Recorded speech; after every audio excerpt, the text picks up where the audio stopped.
Hello friends, मैं आदित्य और आपके अपने यूट्यूब चैनल ऑलवेज स्टडी में आप सभी का स्वागत करता हूं। आज देखेंगे हम लोग विज्ञान का टॉपिक है गति। ठीक है, गति के बारे में देखेंगे। उससे पहले अगर आप चैनल पे नए हैं तो चैनल को सब्सक्राइब जरूर कर लीजिए, वीडियो को लाइक कर दीजिए, कमेंट करके बताइए कि वीडियो कैसा लग रहा है और शेयर करना मत भूला करिए। ठीक है, एक बात और कहना चाहते हैं, अगर आप नोट्स नहीं बनाते तो प्लीज़ नोट्स ज़रूर बनाया करिए। ठीक है, और अपने दोस्तों में वीडियो ज़रूर से शेयर करा करिए। चलिए हम लोग बढ़ते हैं अपने वीडियो की तरफ, जो है गति की तरफ। देखते हैं गति क्या है। ठीक, चलिए बढ़ते हैं आगे। गति, ठीक है, गति है चैप्टर का नाम, और इसमें जो है जितने भी टॉपिक हैं इसके बारे में जो है डिस्कस किया गया है। थ्योरी है, क्या है, कैसे है, सदिश राशि और सारी चीज़ें देखेंगे।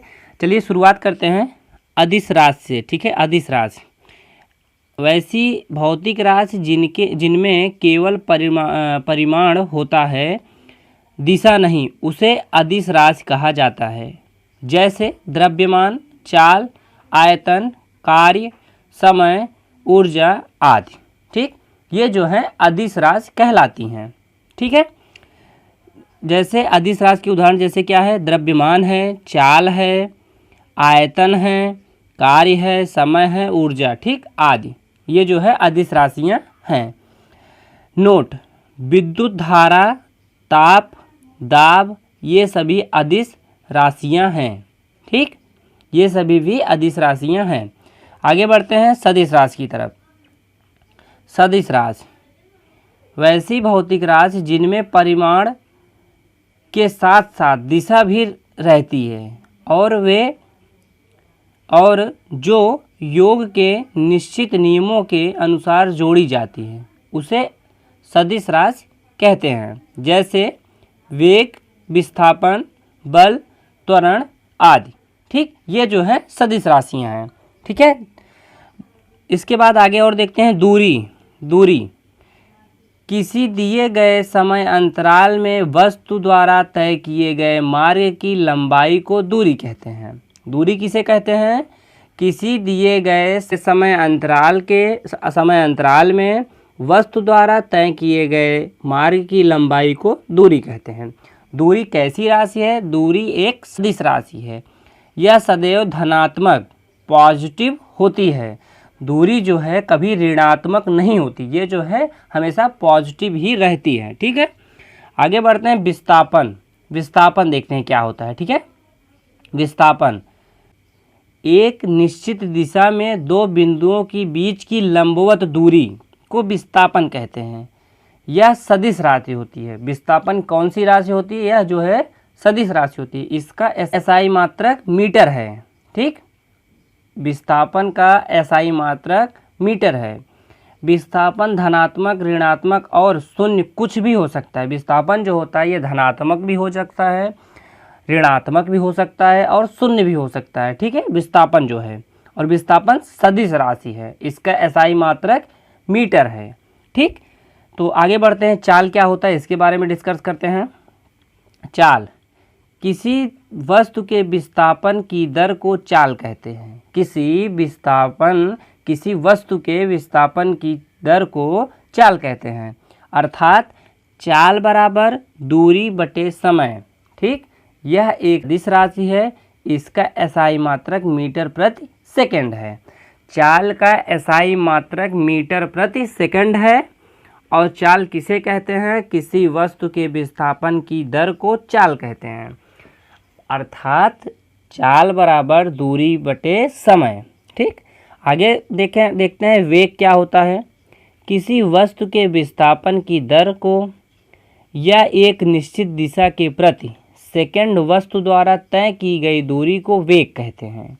ठीक, वेग किसे कहते हैं? किसी वस्तु के विस्थापन की दर को या एक निश्चित दिशा में प्रति सेकंड वस्तु द्वारा तय की गई दूरी को वेग कहते हैं। वेग कैसी राशि है? दूसरा क्वेश्चन बन रहा है इसी में। वेग जो है सदिश राशि है। वेग का एसआई मात्रक क्या है? तीसरा क्वेश्चन बन रहा है इसी में। वेग का एसआई मात्रक मीटर प्रति सेकंड है। ठीक है, मीटर प्रति सेकंड है। वेग का जो है एसआई मात्रक मीटर प्रति सेकंड है। ठीक है, आगे बढ़ते हैं। त्वरण देखते हैं। त्वरण क्या होता है? किसी वस्तु के वेग में परिवर्तन की दर को त्वरण कहते हैं। किसी वस्तु के वेग में परिवर्तन की दर को त्वरण कहते हैं। ठीक, इसका एसआई मात्रक मीटर प्रति सेकंड स्क्वायर है। ठीक है, त्वरण का एसआई मात्रक मीटर प्रति सेकंड स्क्वायर है। ठीक है, यदि समय के साथ वस्तु का वेग घटता है, यदि समय के साथ वस्तु का वेग घटता है तो त्वरण ऋणात्मक होती है। ठीक, त्वरण जो है ऋणात्मक होती है, जिसे मंदन भी कहते हैं। ठीक, जिसे मंदन भी कहते हैं। ठीक, आगे बढ़ते हैं। वृत्तीय गति क्या होता है इसके बारे में देखते हैं। वृत्तीय गति, ठीक है, जब कोई वस्तु किसी वृत्ताकार मार्ग पर गति करती है तो उसे वृत्तीय गति कहते हैं। ठीक, उसकी गति को जो है वृत्तीय गति कहते हैं। यदि एक समान चाल से गति करती है तो उसे गति को एक समान वृत्तीय गति कहते हैं। तो फिर से एक बार देखते हैं, वृत्तीय गति किसे कहते हैं? जब कोई वस्तु किसी वृत्ताकार मार्ग पर गति करती है तो उसे जो है गति को वृत्तीय गति कहते हैं। ठीक, यदि वह एक सामान्य चाल से गति करती है तो उसे उसकी गति को एक समान वृत्तीय गति कहते हैं। समरूप वृत्तीय गति एक त्वरित गति होती है क्योंकि वेग की दिशा प्रत्येक बिंदु बदल जाती है। प्रत्येक जो है बिंदु पर वेग की जो है वृत्तीय गति की बदल जाती है। ठीक, आगे देखते हैं कोणीय वेग क्या होता है। ठीक है, कोणीय वेग के बारे में जो है डिस्कस करते हैं। ठीक, वृत्ताकार मार्ग पर गतिशील कण को वृत्त के केंद्र से मिलाने वाली रेखा एक सेकंड में जितने कोण में घूम जाती है उसे उस कण का कोणीय वेग कहते हैं। कोणीय वेग किसे कहते हैं? वृत्ताकार मार्ग पर गतिशील कण को वृत्त के केंद्र से मिलाने वाली रेखा को सेकंड में जितने कोण से घूम जाती है उसे उस कण का कोणीय वेग कहते हैं। इसे अक्सर ओमेगा, जो डब्लू है ये, इसे ओमेगा कहते हैं विज्ञान के शब्द में। ठीक है, ओमेगा से प्रकट किया जाता है। ठीक है, यानी कि ओमेगा बराबर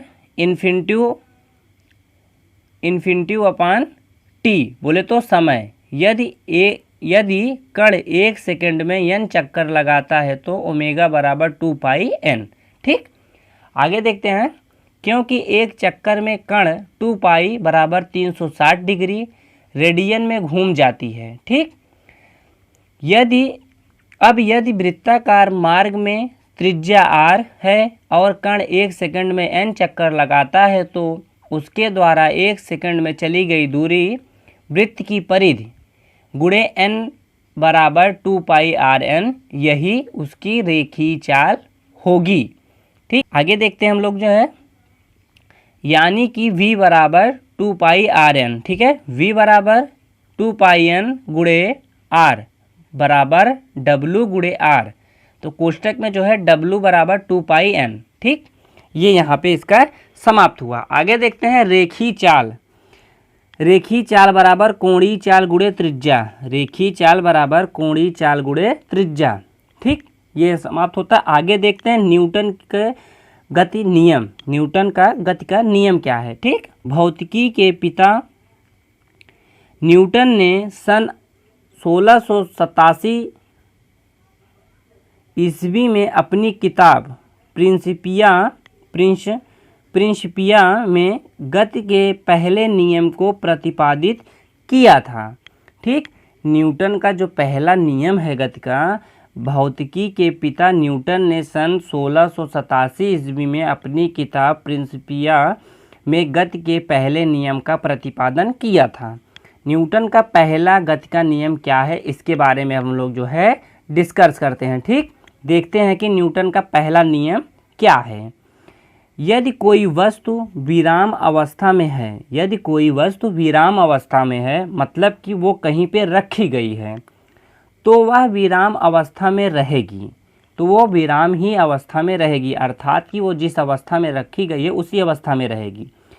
यदि वह एक सामान्य चाल से सीधी रेखा में चल रही है तो वो वैसे ही चलती रहेगी जब तक उस पर कोई बाहरी बल लगाकर उसकी वर्तमान अवस्था में परिवर्तन न किया जाए। अर्थात कि अगर कोई चाल से कोई जो है वस्तु चल रही है, लुढ़क रही है, ठीक, तो वैसे ही लुढ़कती रहेगी, उस पे जो है कोई बाहरी बल अगर ना लगाया जाए तो उसका जो है परिवर्तन, उसका जो है अवस्था जो है, उसकी अवस्था में परिवर्तन कोई नहीं होगा। लेकिन अभी आप सोच रहे होंगे कि ऐसे गेंद डाल देंगे तो वो तो रुक जाती है, तो वो क्यों रुक जाती है इसके बारे में इससे पहले वाले वीडियो में बताया गया था। घर्षण के कारण रुक जाती है। अगर वो घर्षण भी ना लगे तो वो जो है गेंद जो है वो लुढ़कती ही, जो वस्तु रहेगी लुढ़कती हुई आगे चली जाएगी, जाती रहेगी। ठीक, आगे देखते हैं प्रथम नियम को गैलीलियो का नियम या जड़त्व का नियम भी कहते हैं। जो प्रथम नियम है न्यूटन का, इसे गैलीलियो का या फिर जड़त्व का नियम भी कहते हैं। इसका दो नाम है, समझ लीजिए कि गैलीलियो का नियम भी इसे कहते हैं और जड़त्व का नियम भी कहते हैं। ये एग्जाम में कन्फ्यूजन के लिए दे भी सकता है आप लोगों को। ठीक है, देखते हैं फिर। बाह्य बल के अभाव में किसी वस्तु की अपनी विरामावस्था या समान गति की अवस्था को बनाए रखने की प्रवृत्ति को जड़त्व कहते हैं। बाह्य बल के अभाव में किसी वस्तु की अपनी विरामावस्था या सामान्य गति की अवस्था को बनाए रखने की प्रवृत्ति को जो है जड़त्व कहते हैं। ठीक, आगे देखते हैं। प्रथम नियम से बल की परिभाषा मिलती है। प्रथम नियम से बल की परिभाषा जो है मिलती भी है। ठीक, आगे देखते हैं क्या है बल की परिभाषा, क्या है उसको देख लेते हैं। बल वह बाह्य कारक है जो किसी वस्तु की प्रारंभिक अवस्था में परिवर्तन करता है या परिवर्तन करने की चेष्टा करता है। ठीक, बल एक सदिश राशि है और इसका जो है एसआई मात्रक न्यूटन है। बल का एसआई मात्रक क्या है? न्यूटन है। ठीक, बल कैसी राशि है? बल जो है सदिश राशि है। ठीक, बल की परिभाषा क्या है? बल वह बाह्य कारक है जो किसी वस्तु की प्रारंभिक अवस्था में परिवर्तन करता है या परिवर्तन करने की चेष्टा करता है। अर्थात कि किसी वस्तु को जो है उसके अवस्था में रहने देता है, ठीक, या जो है उसको बदलने की कोशिश करता है, वह जो है बल की यही परिभाषा है। सीधा सीधा आप लोग समझिए। ठीक, आगे देखते हैं। जड़त्व के कुछ जो है उदाहरण देख लेते हैं। जैसे ठहरी हुई मोटर या रेलगाड़ी के अचानक चल पड़ने पर उसमें बैठे यात्री पीछे की ओर झुक जाते हैं। तो ये जो है जड़त्व का जो है नियम है। जड़त्व का जो है ये उदाहरण है। जैसे कि न्यूटन का ये पहला नियम भी है। ठीक, और गैलीलियो का भी ये पहला नियम है। अर्थात जैसे अभी हमने बताया कि इसका 3 नाम है। गैलीलियो का नियम भी कहते हैं इसे, न्यूटन का जो पहला नियम है, इसे जड़त्व का भी जो है नियम कहा जाता है। ठीक, तो ये सारी चीज़ें एक जो है एक साथ ही हैं। ठीक, तीनों चीज़ें एक ही बात हैं। जैसे ठहरी हुई मोटर या रेलगाड़ी पर जब अचानक जो है चल पड़ती है आगे की ओर, तो देखते होंगे हम लोग पीछे की ओर जो है हमारा शरीर झुक जाता है। तो ये किस लिए होता है? जड़त्व के कारण ही होता है। मतलब कि न्यूटन के पहले नियम से संबंधित है ये। ठीक, आगे देखते हैं। और जो है उदाहरण इसमें है, चलती हुई मोटर कार में अचानक रुकने पर उसमें बैठे यात्री आगे की ओर झुक जाते हैं। जो चलती हुई जब मोटर कार रहती है, वो अचानक जब ब्रेक लगाते हैं तो हम लोग आगे की ओर बढ़ जाते हैं। तो भी यहाँ पर भी जो है जड़त्व का नियम जो है काम करता है। ठीक, अगला देखते हैं। कंबल को हाथ से पकड़कर डंडे से पीटने पर धूल का कण झड़कर गिर जाता है। ठीक, तो किस लिए होता है ये भी जो है जड़त्व के कारण ही होता है। आपको जो है मतलब कि जड़त्व के बारे में बता दिया गया कि ये जो है इसके उदाहरण दे दिए गए हैं। अर्थात न्यूटन का ये पहले नियम का जो है कुछ उदाहरण थे। ठीक, आगे देखते हैं। संवेग किसे कहते हैं? संवेग क्या होता है इसके बारे में थोड़ा सा देखते हैं। किसी वस्तु के द्रव्यमान तथा वेग के गुणनफल को उस वस्तु का संवेग कहते हैं। संवेग किसे कहते हैं? किसी वस्तु के द्रव्यमान तथा वेग के गुणनफल को उस वस्तु का संवेग कहते हैं। ठीक, संवेग किसे कहते हैं? संवेग जो है किसी वस्तु के द्रव्यमान तथा वेग के गुणनफल को उस वस्तु का संवेग कहते हैं। अर्थात क्या है? आगे देखते हैं। अर्थात कि संवेग बराबर वेग गुणे द्रव्यमान। संवेग बराबर वेग गुणे द्रव्यमान। यह एक सदिश राशि है और इसका एसआई मात्रक किलोग्राम गुणे मीटर प्रति सेकंड है। ठीक, किलोग्राम गुणे मीटर प्रति सेकंड है। किसका? संवेग का एसआई मात्रक, और संवेग जो है सदिश राशि होती है। ठीक, आगे देखते हैं। और अगर आपको वीडियो नहीं समझ में आ रहा है तो एक बार आप जो है आराम से वीडियो को एक बार देखिए, 2 बार देखिए, 3 बार देखिए, अच्छे तरीके से पीछे करके, आपको ज़रूर समझ में आएगा। जो चीज़ें आपको नहीं समझ में आ रही कमेंट करिए, उसको हम फिर से कोशिश करेंगे अगले वीडियो में आपको देने के लिए। और प्लीज़ आप लोग, जैसे आपको लग रहा है कि जो भी आपके पास बच्चे पढ़ने वाले हैं, आपके फ्रेंड हैं, आपके भाई बहन हैं, उनके पास वीडियो ज़रूर शेयर कर दिया करिए। ठीक है, आगे बढ़ते हैं। न्यूटन का जो है द्वितीय गति का नियम देखते हैं क्या है। ठीक, प्रथम नियम के बारे में हम लोगों ने डिस्कस किया। अब जो है सेकंड जो नियम है न्यूटन का, उसके बारे में डिस्कस करते हैं। देखते हैं क्या है। किसी वस्तु के संवेग में परिवर्तन की दर उस वस्तु का आरोपित बल के समानुपाती होता है। क्या होता है?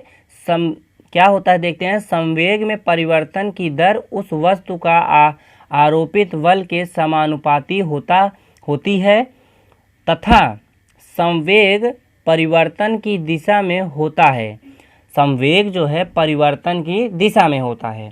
ठीक, अब यदि आरोपित बल F बराबर फोर्स F बराबर बल की दिशा में उत्पन्न त्वरण A एवं वस्तु का द्रव्यमान m, तो न्यूटन की गति के दूसरे नियम से F बराबर ma, यानी कि न्यूटन की दूसरे नियम दे बल का व्यंजक प्राप्त होता है। ठीक, नोट, प्रथम नियम दूसरे नियम का ही अंग है। ठीक है, जो प्रथम नियम है वो दूसरे नियम से ही मिलता जुलता है। ये चीज़ें हैं इसमें। अगर जो चीज़ें नहीं समझ में आ रही, एक बार फिर से हम इसको दोहरा दे रहे हैं। किसी वस्तु के संवेग में परिवर्तन की दर उस वस्तु का आरोपित बल के समानुपाती होता है, मतलब कि एक दूसरे के समान होता है। ठीक, तथा संवेग परिवर्तन की दिशा में होता है। अब यदि आरोपित बल F है, बल की दिशा में त्वरण उत्पन्न A एवं वस्तु का द्रव्यमान m, तो न्यूटन की गति के दूसरे नियम से F बराबर ma, यानी कि न्यूटन के दूसरे नियम दे बल का व्यंजक प्राप्त होता है। नोट, प्रथम नियम दूसरे नियम का ही अंग है। जो चीज़ें इसमें ना समझ में आई हो कमेंट करिए, हम ज़रूर इसको फिर से समझाने की कोशिश करेंगे। और जिस तरीके से हम समझा रहे हैं ये आपको ज़रूर समझ में आया होगा। आगे और देखते हैं। न्यूटन का जो है आखिरी जो है तीसरा जो नियम है, इसके बारे में डिस्कस करते हैं। प्रत्येक क्रिया के बराबर परंतु विपरीत दिशा में प्रतिक्रिया होती है। जो न्यूटन का तीसरा नियम है, प्रत्येक क्रिया के बराबर परंतु विपरीत दिशा में प्रतिक्रिया होती है। अर्थात अगर आप गाल पर एक चाटा मार रहे हैं तो आपके गाल पर भी जो धक्का लगेगा तो उस धक्के से आपके हाथ में भी धक्का लगेगा। ठीक, तो ये भी एक उदाहरण है न्यूटन का, ये तीसरे नियम का उदाहरण है। ठीक, आगे देखते हैं क्या है उदाहरण जो इसमें कुछ लिए गए हैं, चुनिंदा जो एग्ज़ाम में आते हैं। बंदूक से गोली चलाने पर चलाने वाले को पीछे की ओर धक्का लगता है। जैसे आपने कभी देखा होगा, बड़ी बंदूक हुई या पिस्टल हुआ या फिर राइफल हुआ, कोई भी बंदूक अगर आप देखे होंगे, जब कोई इंसान चलाता है ऊपर की तरफ या फिर आगे रख करके तो थोड़ा सा झटका लगता है और बंदूक की जो हत्था होता है जहाँ से दबाया जाता है वो पीछे की ओर आता है। तो यहाँ पे न्यूटन का तीसरा नियम काम करता है। अगला देखते हैं, एक और है, नाव के किनारे पर कूदने पर पीछे की ओर हट जाना। जब नाव से हम लोग जो है किनारे कभी कूदते हैं तो देखते होंगे कि नाव जो है वो नदी के पानी की ओर अंदर की ओर चला जाता है। तो यहाँ पर भी न्यूटन का तीसरा नियम ही काम करता है। चौथा देखते हैं, रॉकेट को उड़ाने में जब रॉकेट ऊपर उड़ता है तो थोड़ा सा देखते हैं प्रेशर, हवा या जो भी उसमें पदार्थ भरे होते हैं वो नीचे आता है। तो यहाँ पर भी न्यूटन का तीसरा नियम काम करता है। ठीक, आगे देखते हैं, संवेग संरक्षण का सिद्धांत। यदि कणों के किसी समूह या निकाय पर कोई बाह्य बल नहीं लग रहा है तो उसे निकाय का कुछ संवेग नियत रहता है, यानी कि टक्कर के पहले और बाद में संवेग बराबर रहता है। जब एक बार फिर इसको डिस्कस कर लेते हैं, क्या है कैसे है समझा देते हैं हम। संवेग संरक्षण का सिद्धांत जो है, यदि कणों के किसी समूह या निकाय पर कोई बाह्य बल नहीं लग रहा है तो उस निकाय का कुछ संवेग नियत रहता है, मतलब कि निश्चित रहता है, यानी कि टक्कर के पहले और बाद में संवेग बराबर रहता है। ठीक, आगे देखते हैं आवेग क्या होता है। आवेग, ठीक, आवेग के बारे में डिस्कस करते हैं। जब कोई बड़ा बल किसी वस्तु पर थोड़े समय के लिए कार्य करता है तो बल तथा समय अंतराल के गुणनफल को उस बल का आवेग कहते हैं। ठीक है, एक बार फिर से हम इसको देख लेते हैं, दोहरा देते हैं जिससे कोई कन्फ्यूजन न रह जाए। जब कोई बड़ा बल किसी वस्तु पर थोड़े समय के लिए कार्य करता है तो बल का समय अंतराल के गुणनफल को बल का आवेग कहते हैं। ठीक, आवेग बराबर बल गुणे समय अंतराल बराबर समय में परिवर्तन, बोले तो संवेग में परिवर्तन। ठीक, आवेग बराबर बल गुणे समय अंतराल बराबर संवेग में परिवर्तन। ठीक, अब देखते हैं और थोड़ा सा आगे क्या है। आवेग एक सदिश राशि है। आवेग जो है ये एक सदिश राशि है।